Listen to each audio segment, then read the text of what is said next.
He just loves this book. It resonates with me on so many levels and so many areas. It's almost like watching TV, and how many of us are familiar with watching television, right? We grew up doing that. All right. There are so many different things that you can touch on in this book and that you can really relate to from an intellectual standpoint or from a lack thereof. Just actions that you've applied in your life by, for one, thinking that either you're the smartest person in the room, right? In a conversation, one-on-one, or a conversation with multiple individuals. And you stuck on your opinion, you refuse to change, and your position is firm. It's almost like you're solid, you're stuck in the ground. You don't want to move. Why? Because you think your position is better than theirs. However, he talks about this in one of his chapters, the first chapter. The preacher, then he talks about who? The politician. And he also talks about the firefighter, the prosecutor. The prosecutor and the firefighter. But the firefighter is in the very beginning. He used that story just to start it off. And wow, is it mind blowing? Yeah. Because when he talks about how Duchess, who was the leader, or he was the chief, I guess, of the squad, right? And he was supposed to lead the squad from, throughout the fire. Right. And he came up with an idea on the spot without even thinking. As they were actually getting ready to be burned and surrounded by the fire, he lit another fire. Right. And when he lit that fire, everybody was wondering, what in the world is he doing? Right. Upon that, he told them to put their utilities down and all their equipment down. Half of them didn't. Yes, because they felt like if we put this down, we felt a test. But that's everything for them. I mean, yes, holding on to correct your past beliefs, what you feel as though is your comfort blanket. That was everything for them. Exactly. When he said that those firefighters died holding their axes, I was thinking about, what is it that I'm holding on to that I need to let go? Exactly. Giovanni, you say that often about letting go. Starting from zero, starting from nothingness. The thing is, do we? I say it, but it's the action of actually doing it, and that's where I'd be like, because I get a payoff sometimes. I get a payoff. You get to be right, about it. You get to be stubborn. Yes. You get some energy from that. It's complicated. It's complicated Shouldn't to let be, go. Right. But then it's like what does it look like to let go? You don't know. It's like, you don't know until you experience it. Right. It's like what he says. You don't know until you know that you don't know. But and I love his examples, because the example that he gave about the Challenger, the spaceship blowing up, they had to let go. They had to let go of the foundation of rightness that they thought that they had, that superiority of rightness that they thought that they had, because lives were lost as a result. Yes. So now they had to literally go back to the drawing board and rethink everything that they thought was right in the first place and what was wrong. The story about the astronaut who started getting liquid in his helmet, and they were assuming that it was it was a liquid bag because all the liquid bags leak. They fell back on that assumption like it was just right. Yeah.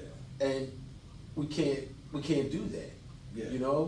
Even in our business today, we fall back on what we know as being right from a perspective of real estate. Or what we knew worked. Or what we knew actually worked. Now we're like astronauts flipping around, holding on to a cord, trying to figure out what's next. And I like how he said, be a scientist. Like, test your hypothesis. Yes. And if it doesn't work, okay, just give it up.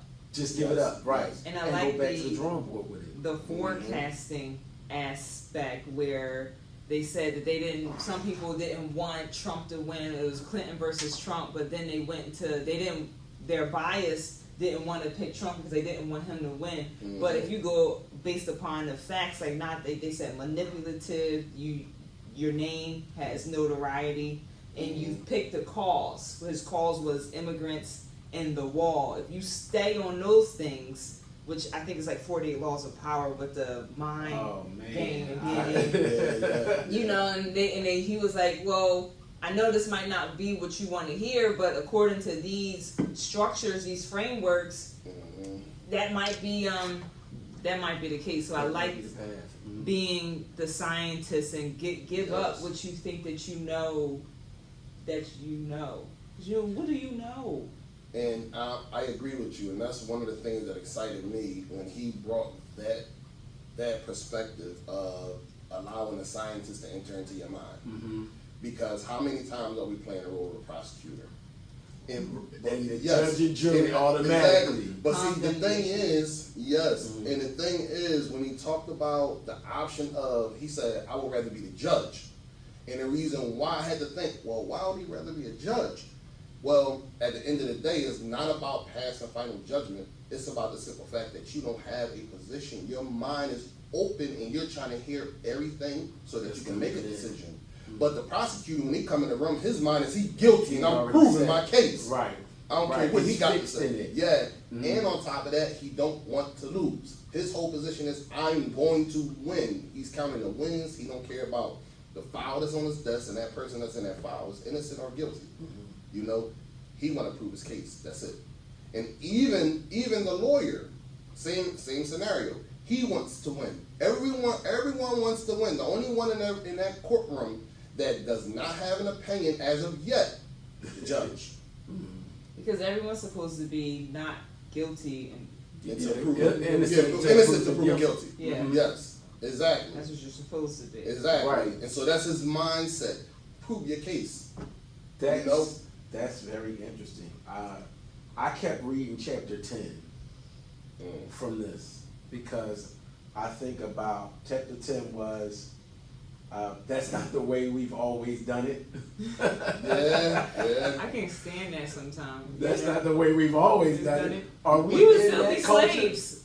Are we still in that culture and mindset right now, even in our office? Yeah. That's not the way we've always done it. You gotta let go of that. Yes. We really have to let go of that's not the way we've always done it. We have to create a new way of doing, a new way of thinking, a new way of being, a new way of presenting. It's so funny. I sat there and listened at the last office meeting, and I listened to everybody's angle, angst, and position. And all I could hear was, that's not the way we've done it in the past. That's not the way we've done it in the past. And I'm like, we have to relinquish that thought and say, okay, let's go back to the drawing board and rethink what we thought we were doing or what used to be the way we did it. Now it is a new way. It's a new frontier now. So the office just giving us the policies and procedures, right? They're just saying, here's the new forms. Here's what the new forms say. Here's how you're supposed to use the new forms. But they're not saying to us, we're going to teach you how to present it to your client. They're not giving us that. That's up to us to rethink our whole process and presentation for listings and for buyer presentations. So this is a great opportunity for us to rethink our way, how we've done it before. That's why I keep saying we set the culture, because they're still stuck in that's not how we used to do it. While we're thinking along the lines of, how do we do it now? How do we do it better? How do we do it different? 0 to 1. We really have to start from nothingness now to recreate what we're going to do moving forward. There's nothing wrong here. I like coming from that. There's nothing wrong in this, so you don't have to operate in fixing and trying to put it back into what you think it's supposed to be, and we don't necessarily have to give whatever significance. Like, it doesn't have to be significant. There's so many waves, but you choose to give this wave more attention than something else, and now you're stuck, and it's like, oh, it's such a big deal. That's remember the small things, which we're gonna go nuts because bring it down, humble yourself. That is very true. That's a struggle for especially the higher people get in rank and status and power. It's really hard because it's a is it like intimidating your power a little bit He gave the example of Melinda Gates and the thing that the test that she did, where she allowed her staff to criticize her, to openly criticize her, and then she sat down and live read their criticisms of her. That was powerful. I do like that. I think that we can implement that in this group too. What's there for me is like give people the opportunity to be completely honest with you, and then see how you deal with. Are you graceful? You know, like are you graceful with it? And it's like inside of like improv too. Like you have to be like, I'm not critiquing. This is not personal, but like I'm trying to make you better. And like I need that transparency. I need you to be open to be able to see this, because I ain't trying to cut you. Right. You know, but you also have to come from a place of this person is trying to help me. You have to have the trust inside of the group dynamic that they're not trying to kill me. Right. I actually experienced that a long time ago, a couple years ago, and I can remember back to the actual date because it's when everything changed for me, right? Personally. And that was in 2006. Right, I was around. I've been a professional barber for 24 years, and we had about 7 or 8 barbers in our shop at the time, and we were all friends, right? And we would always spend a lot of time together. But I've noticed throughout the years that certain individuals, they would claim other individuals as their friends, but they would also talk bad about them when they left. You know, and first and foremost, I really frowned upon that, you know. But at the time, I never paid it much attention until one day I had a situation where I had to contemplate and I had to reflect on everything that's been going on in my life. And as I did that, I realized that is something that I hated and despised, because how many times did you do it to me? How many times out of topic of y'all mockery? Right. You know? And at the same time, how many times do I play into it when they do it to others? Right. And don't stand up. And don't stand up. So I implement something with my children. I tell them whenever they're upset or whenever, listen, talk to me, and you don't have to worry about being penalized about what you say. Just be mindful who you're talking to, but at the same time, you can be completely honest, and I won't hold it against you. Right. And I start a timer sometimes, like, you got 15 minutes. If you need that much time to go in, go ahead. Tell me, you can't stand what I said or whatever. But what I really appreciate, and thank you for sharing that, because what I appreciated that in him sharing this story was the other side of the coin. How after the employees or the staff was able to openly criticize Melinda Gates, how they actually were able to, it freed them up to go back and criticize themselves and reevaluate some things in their own thinking from their own perspective. It kind of liberated them and gave them permission to be critical of themselves.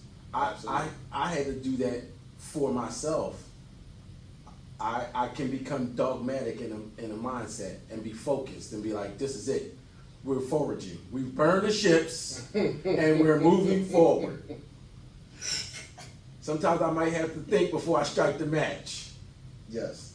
And I respect that. And I've seen that happen within myself, where I've caught myself before I struck the match and said, wait a minute, hold on. Can I swim this long? Yeah. By myself. Right. Because they might jump ship on me, So, Think Again was a very good book to go back to. Yes. Thank you. I appreciate that opportunity. I got out of it when he talked about process accountability versus outcome accountability. And I'm like, okay. So my new real estate coach said some things to me yesterday that was really interesting, and more so about process accountability and being able to, from a managerial standpoint, because team leader and manager are two different jobs, two different roles. But from a managerial standpoint, how to implement process and then instill accountability in my team to take on the process, you know what I'm saying, and question it if something is not clear to them, or to help fix it if it's not right, or if it's changed as a result. So now I'm not so dogmatic in, this is the operations manual, this is the best practices policy, these are what we follow. These things are living. As I've always said before, they're living, so they can change. So I appreciate the input for adaptability, but I also rely on them to be accountable to themselves, to be mindful and utilize the processes and procedures that we've established in order to propel their business forward. Do you know what I mean? They still exist for a reason, you know? And it's only to help make them a better agent. So I liked how he broke that out about process accountability and outcome accountability, because the result for us is settlement. Do you know what I mean? A successful settlement, not just a settlement, but a successful settlement. You know what I mean? Where it's like smooth cooking. Yeah. But in order to get there, you gotta follow the process. Yes. Do you know what I mean? You gotta dot every I, you gotta cross every T. You've seen it. Yes. You know it works. Yes. You know the 45-minute close is a real thing. Absolutely. And you know when you get to that settlement table and everything is done, and you know everything is done, that's the outcome. The outcome is the smile on your client's face, that happiness of, thank you for helping me get there, thank you for helping me get the keys, thank you for helping me get rid of this albatross around my neck with this property. Do you know? Absolutely. Those are the finer points. So now I'm looking at, especially now, I'm looking at process, our process and how we do what we do. So now I'm reviewing with the agents and the staff now on what the process is, how the process has changed as a result of documents changing. What does it look like? What documents are now going to be required now by the office to maintain best practices for the office? You know, this was good. Sorry, I hit the table again. This was a good book to be able to analyze that, especially in the climate and the culture that we're in right now. Very true. Very true. And multiple times with thinking again. Like the scientists, they went back like a couple times to like reevaluate their points of view. And I do want to acknowledge your team for their growth. Like Sims is posting his workout plans very consistently. Did you see him? And he invited the office to, you know, to collaborate with him, and you reposted it. So that was like pretty that was pretty good to see like the growth. Teamwork, Yeah, yes. and for you too, Champ, you know, to see the growth and the action and stuff. So I heard trust the process, which I never really liked this slogan anyway, but and you used the word process, and I'm just including, you know, trusting the processes, even though it doesn't seem like things are happening. Things are happening. You still got to do the process every single day. You still got to get up and go to the gym. No matter if you don't see the weight change, you still got to keep going. Yeah, it's the consistency of it all. You know? As our elder. Oh damn! Elder. Oh shit. So no, but yeah, as our colleague constantly trust the consistency as well, because consistency is major. So there's something that I've been doing here at the office for, I'm probably going to say the last 8 or 9 months. And I only do it in the men's bathroom. So, you know. The napkin, you pay it forward with the tissue? Yes. Yeah. It's been, have you noticed that it's been picking up? You haven't noticed? No, you have an impact on people around I you. have noticed that when I go into the bathroom now, the paper is already down and waiting. Like it's spreading, you know, because new people are coming on our floor now. Yeah, it's a little crowded. So it's a little crowded, yeah. But they are also starting to pick up on that pay it forward mindset. Today in the elevator, like, by golly, if you get on this elevator with me and you don't speak, I'm gonna go out of my way. That is That's crazy. weird. I do the same thing. Yes, I speak to people. Hey, how you what's doing? up? Good morning. 7 o'clock in the morning. Yeah. Come on. Yeah, You're alive. Yeah. I really think, that helps me personally when I do that. Like, I was with my children a couple of weeks ago, and I spoke to someone as you was walking down the street, and they walked past, and I said, hey, how you doing? And the person didn't speak. So my daughter said, Dad, why do you speak to people all the time, especially people who don't speak back? I said, well, it's not about them speaking back, it's more about me. You can't worry about what other people do all the time. That's not what you're going to, in the end, that's not what you're going to be held accountable for. You're going to be held accountable for your own actions, So you have to focus on what you are doing because it makes you better, So me speaking, even if somebody don't speak back, it allows me to still be comfortable with speaking. Think again inside of that. You got to worry about what you're doing, no matter, like, I made a black bean burger. I was like, burger, And then I made a black bean burger, which was my first time. Yeah, I was really excited. It's like, when's the last time you did something for the first time? Oh, I made a black bean burger. And then I was like, oh wow, like Ryan's going to the gym, Sims is going to the gym, D is keeping himself in shape. I removed the bun. I was like, I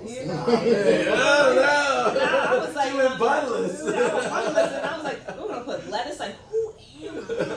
And then you'd be like, oh, this is only for this culture. It ain't for you. Like, who do you think you are?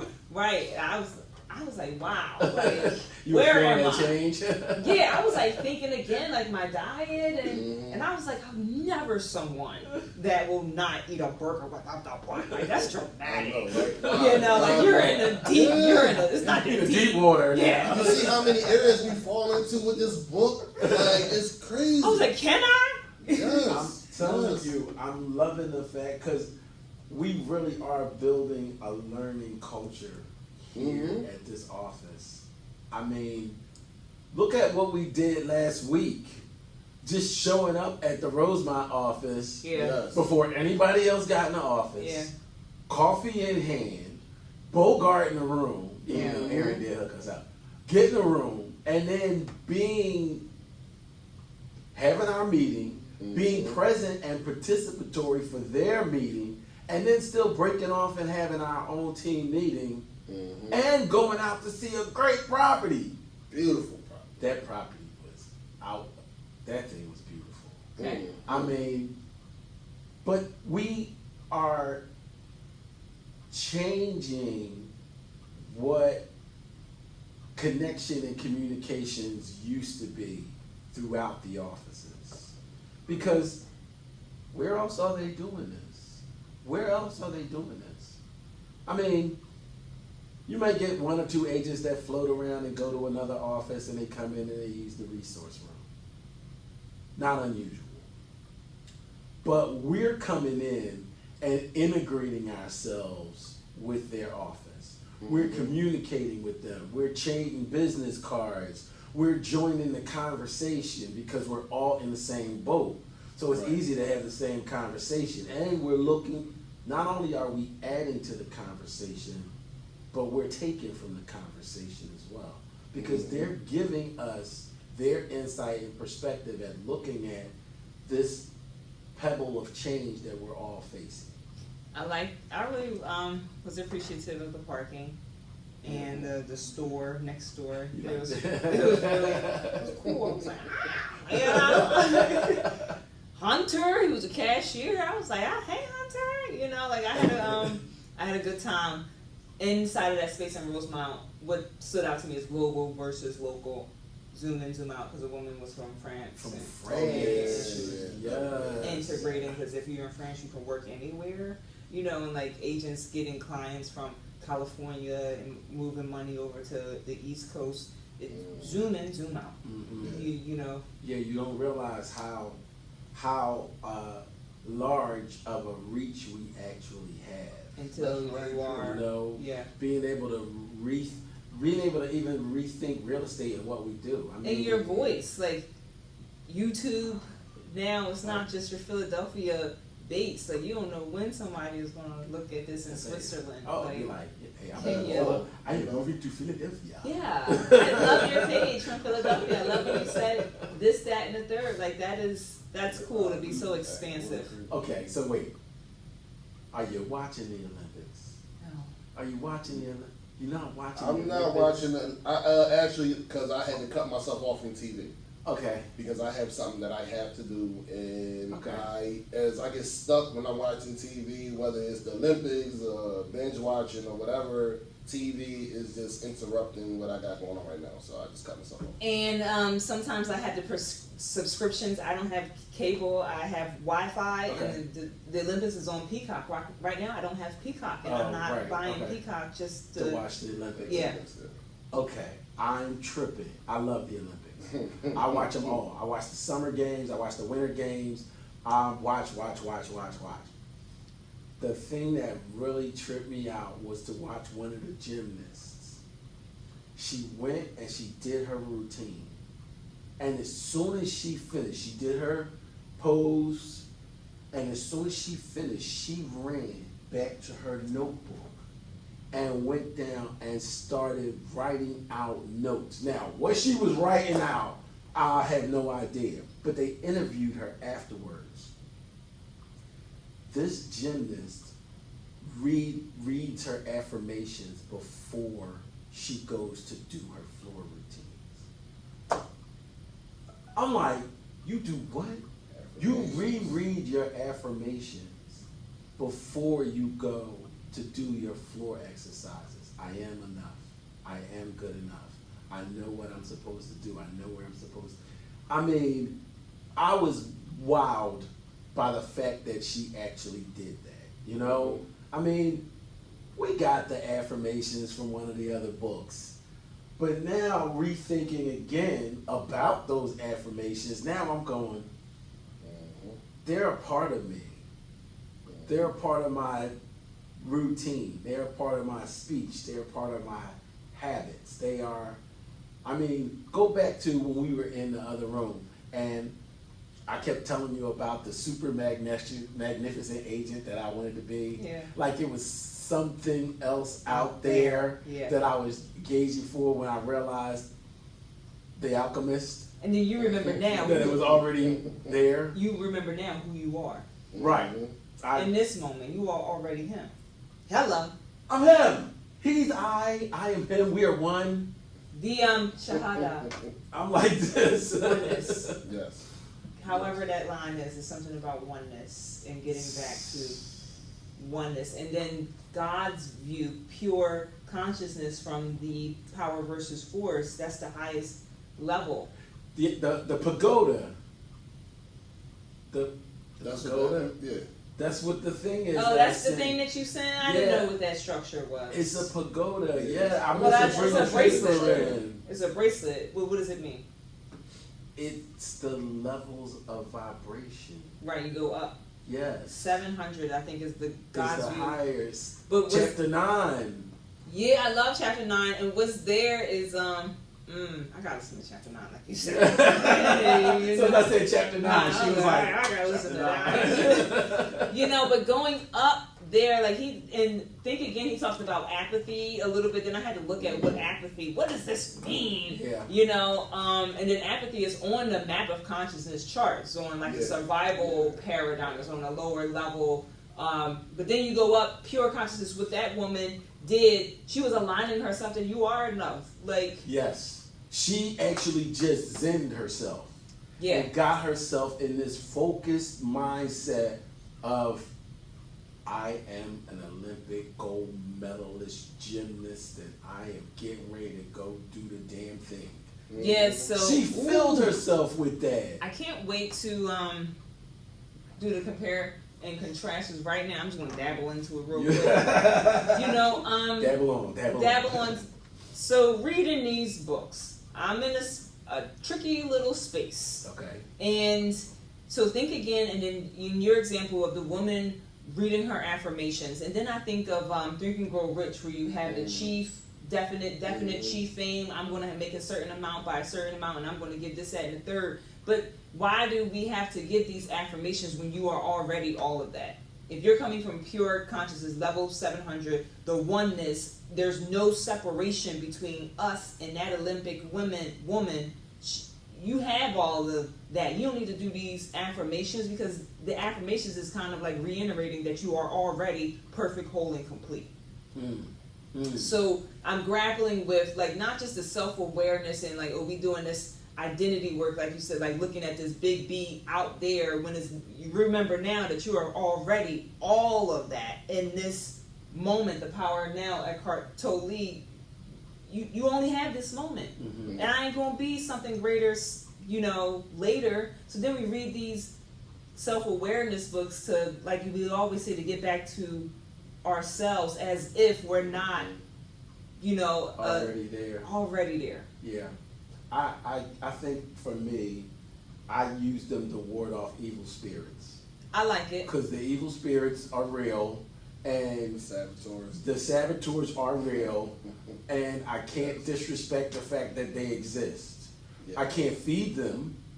Yes. Do you know what I'm saying? Yeah. But I can control and manipulate them. And for me, the affirmations give me that power over them. Okay. That strength and that power over them. And I don't know, I love the Olympics because it is the true stepping into who you are. I mean, at that moment, it's the culmination of everything that you worked for. It's that one salient moment where the entire world is looking at you, and now you got them to show and prove who you exactly are. Who you say you are. Right. You see what I'm saying? And here is that one shining moment. Simone Biles she embodied who she is. She won 9 Olympic medals. That shit don't make no sense. She won 9 Olympic medals. And I mean, you got the whole world watching you. Could you perform that consistently to perfection every time you went on a listing appointment? Yeah. Well, if you imply the reality of practice, and right on top of that, that's one of the things I love about what he mentioned about the imposter syndrome. Because it really makes you, it humbles you.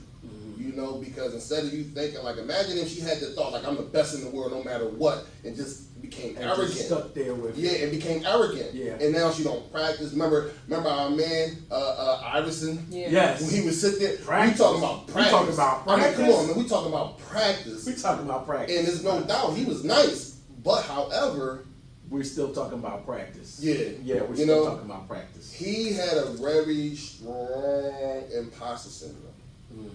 He suffered from that because he thought he was greater than he really was. So much so that he didn't have to practice. So much so that he was inside of his identity. Right. You gotta lose yourself in the music. Like, you gotta lose Yeah. yourself. And I like that they said Simone was having fun. She seemed Exactly. I think she that makes, really was having a great time. I think that makes a difference It if does, you're not it trying does. to, like, I better win. It just shined through, Yeah. Her authenticity was just brilliant watching her, That's pretty like good. she went up there and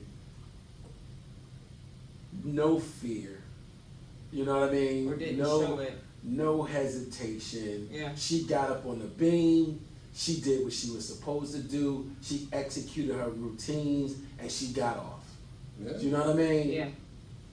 I want to be that at peace and brilliant on every appointment I go on.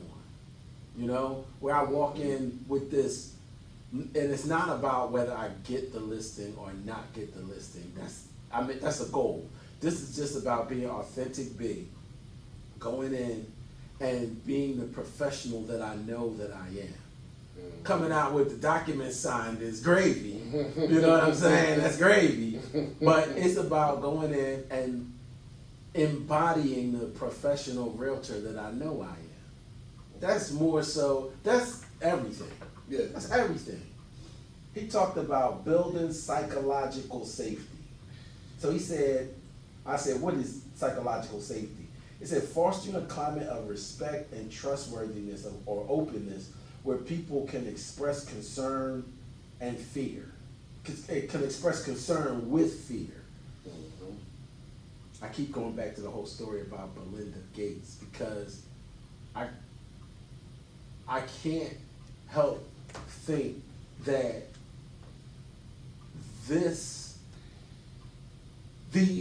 book club meetings truly create the culture or recreate the culture of the office.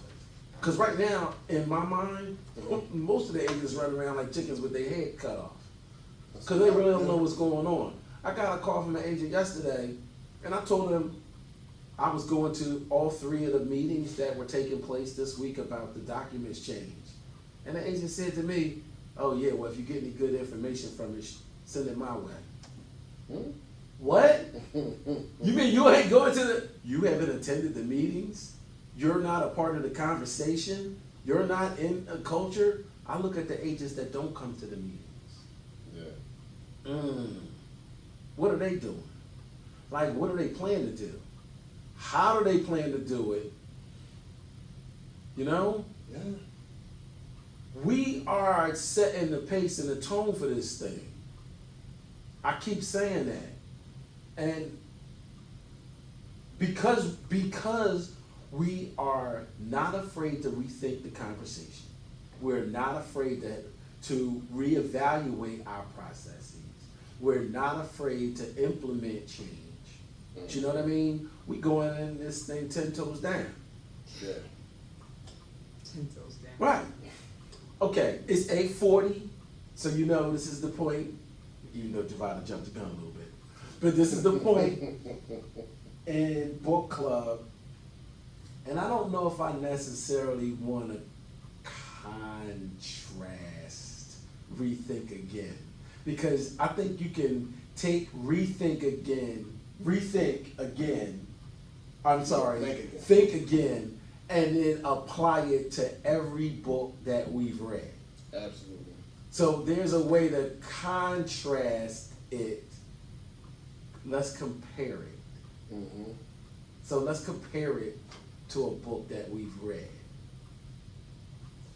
I've compared it to several books. One of my favorite books is, as we always know, Atomic Habits, right? And the process of developing those little habits, those small habits, they lead to big goals, right? But in order to become consistent with those small habits, you have to rethink. You have to think again, because we be thinking, listen, I ain't gotta keep on doing that. I did it already. I did it 1,000 times. If I did it 1,000 times, I did it more. However, I'm done. I perfected it. I'm cool. So you have to, and that moment is when you have to rethink, because even though you did it 1,000 times, have you accomplished your goal?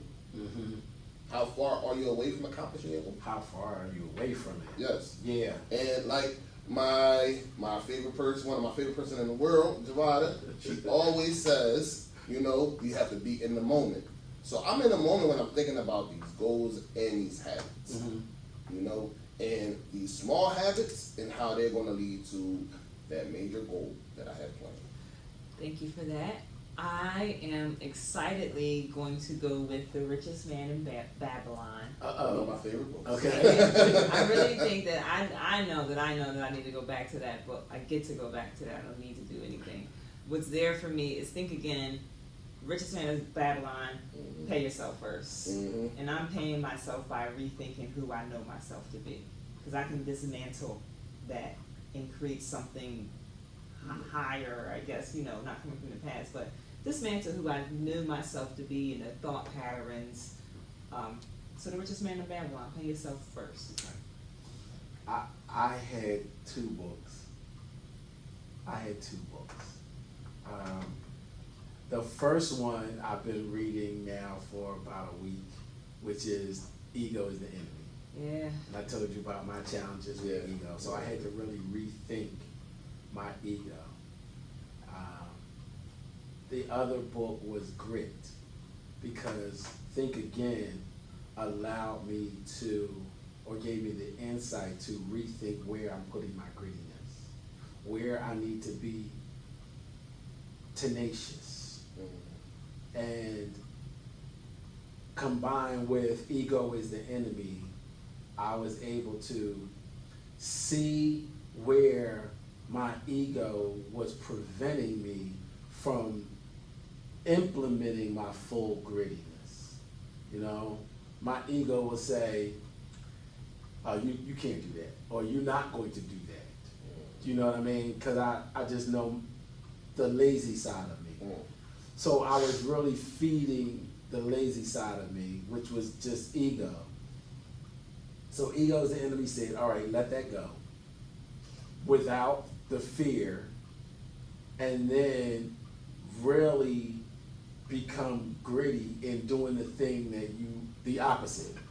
You know, doing the opposite thing, the thing that you really want to do, that you really want to put your gusto into. So those were the two books that Think Again really had me go back to. I went back to a bunch of books.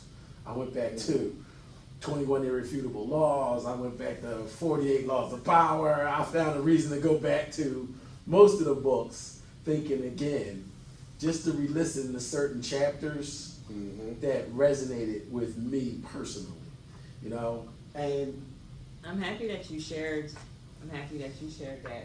Think Again, grit, and ego is the enemy. Because I had to think again, moment by moment, because I almost threw out my trophies and I almost dismantled my little section and took all my photos down. But that would have been inauthentic. Yeah, because you can't take your trophies to the grave anyway. You know, so I walked back there. I'm telling you, man. I walked back there and I switched. I read some of the loving stuff that was there, and what I ultimately want was the love and the connection, which I was about to rip off and psycho-cybernetics. Psycho, you know. You can't go. You got psycho-cybernetics. That's your love, you know. Yeah. But I sat and I thought again. I was like, gotta peace be still. Don't take any action. Read that there's love here, because it fuels you. Yeah, because I was up midnight to 2, and I was like, yeah, that's what I'm going to do. How do you recycle trophies? I get this shit back. She was trying to turn the stove on. I know, right? They melt this stuff down real quick. This is ego. I don't ego. understand, yes, and I don't understand why you even think about that. But I mean, not saying it's a wrong thought, but not saying it's a right thought. It's not even about that. It's just about the simple fact that how much you contributed. You know, those trophies, they are a reminder for you on how much you contributed, how much you gave of yourself, because you didn't get them just for walking into the room. You didn't get them just for tagging your name on something. You've done some work, and you were consistent in doing that work. And as a reward and as a reminder, some of those trophies, that's what they came as. You know, anything else that's involved with your contributions. They're reminders, and they keep you, they keep you humble. And they, they should, and I don't, in no shape, form, or fashion, see you as being arrogant. I see you as a very logical thinker, and I appreciate your thoughts and what you contribute. Thank you. Yeah, I thought again. Ditto. And I mean, psycho-cybernetics. How did you feel when you received those awards?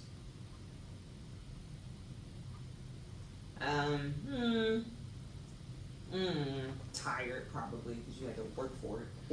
You know. But also, I had a dream, and in the dream, Kim Thomas, and it was a woman, Jess Shogun, that used to be here. They were making something for my birthday, and they was making a poster, and I was like, oh, that's pretty cool. And there was another. I went higher up on the floor. Someone that I tried to avoid, but then they saw me and I waved. But then I went higher up, and there was a room, and I was like, oh, this is great. It was my room or something. And I felt like I went through the stages, but on the bottom stage, people, you go to a basketball game and they hold your sign. That's what I thought they were doing. But how did I feel when I at the root, at the base, at the bottom, it was nice. It was like love there and celebration. But I don't like, you know. That's what psycho-cybernetics says, though. Go back and really analyze how you felt in that moment. Like for me, certain things I had to like write out what was going on in my life. And then in writing it, I found the joy. He said, live inside of that to propel yourself forward. That had to be a monumentally exciting moment for you at that time. I think it was like more like a finally, you should have been had it. But you know, I'm better now with self-condemning and like, you know, you should have been did this, Javada. Like, come on, like hurry up, you know, but I'm better now. But you know, fair. Okay. Fair. Okay. I think about like, I don't know, I had to go back to my days of playing drums, of drum corps, when I was with Police Athletic League, Drum and Bugle Corps. And our wins, when we would go to competitions, and the overwhelming feeling, I mean, it's 100 kids in the band. Do you know what I mean? It's 100 kids in the band. And then there's like 30 instructors. So when we won, it was huge. You know what I mean? Like everybody was like, yeah! And then you had your friends and family in the stand and everybody was cheering for you. So it was this wave of excitement when we won anything. There was nothing ever quiet about anything we ever did. I go back to that and think about the cheers and the love that I got from the instructors, because I was 14. You know what I mean? I was 14, 15 years old. So this was all completely new for me, you know? And to feel that level of accomplishment at that young of an age, I use that energy and that excitement to propel me to the next thing. Because I'm looking for cheers. I'm always like, yeah, it's going to be some cheers at the end of this. I'm like, it's got to be 100 people getting ready to run in this room when I close this settlement, you know? But I use that same level of excitement and happiness, you know, to propel, even to finish my settlements and the title clerk is happy, is overwhelming. Like, thank you, Brian. We really appreciate your work. This was really nice. It was smooth. It was easy. Good job. And then they going about their way. I'm like, absolutely. I feel really good. Or like in my lodge, when I've done good work in my lodge, and the brothers are standing around like, you know, giving me the silent clapping applause from grown men, you know. That's a real different, weird feeling, you know. But I love it. Yeah, absolutely. You know, and I use all of that for every moment, you know. I mean, I could trip on something outside and be like, "Oh, remember this?" And then we'll crack up at myself and be laughing. I tell you, I'm the funniest person I know. Because I can find the weirdest things to look at and be like, yo, remember that? And just start laughing about it. I'm using all of that. I mean, all of these books. Absolutely. I'm applauding every last one of these books. We have not read a bad book yet.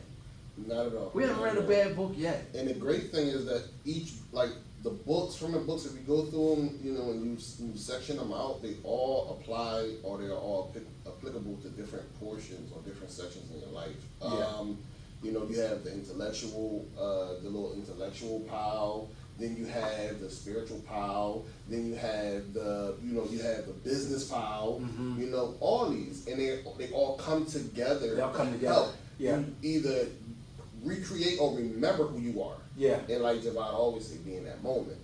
And if it ain't about recreating anything about yourself, it's just about going forward and making yourself stronger. Oh, making yourself stronger. This is like a salad. Yes. This is like a really good salad. You know what I mean? Oh, yes. And we just keep adding let's add a little bit of this. Yes. Power and force. Yeah. All right. So at the end of the day, that's what I look at the books as, the combination of things. And it's not just one thing. If it was just all focused on business, we'd be losing out on so much. If it was all just focused on intellectual, listen, that intellectual stability that comes from a lot of these books, Yeah.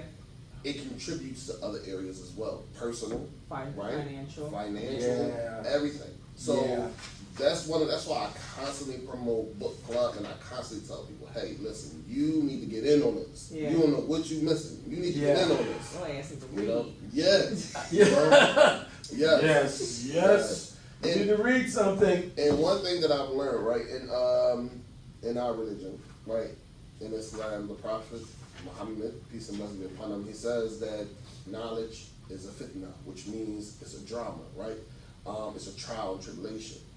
And we've all experienced this where we either share our intellect with someone and they become, either in that moment they become an enemy, or they just become, hard. They're so hardwired that they're not trying to hear anything you're saying, and now they're going to argue your position, and they want to turn what you're giving them. You're trying to influence their life in a positive light, and they turn it into something. You think you're better than me? Why do you think you know everything? Yeah.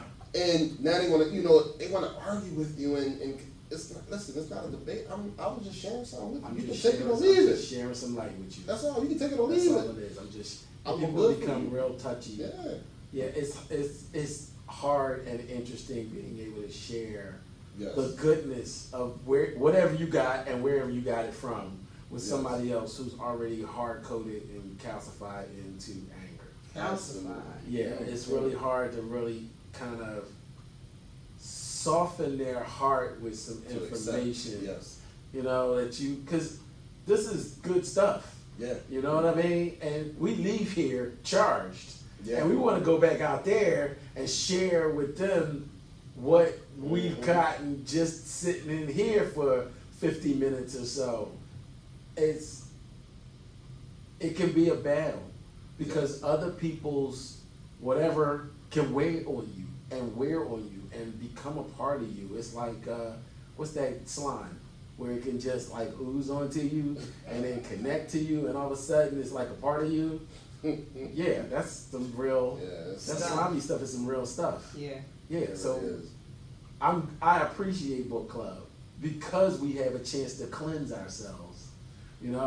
I look forward to it because we have a chance to have these riveting conversations. And insight. I get to look at books from different perspectives talking to you guys. Yeah. I love that because it opens my eyes to a point of view that I didn't see before.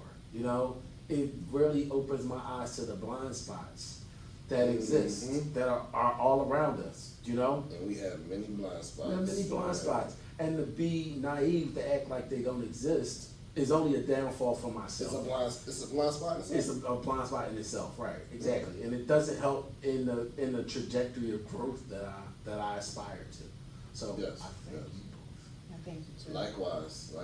This has been another riveting episode of Building Brilliance Book Club.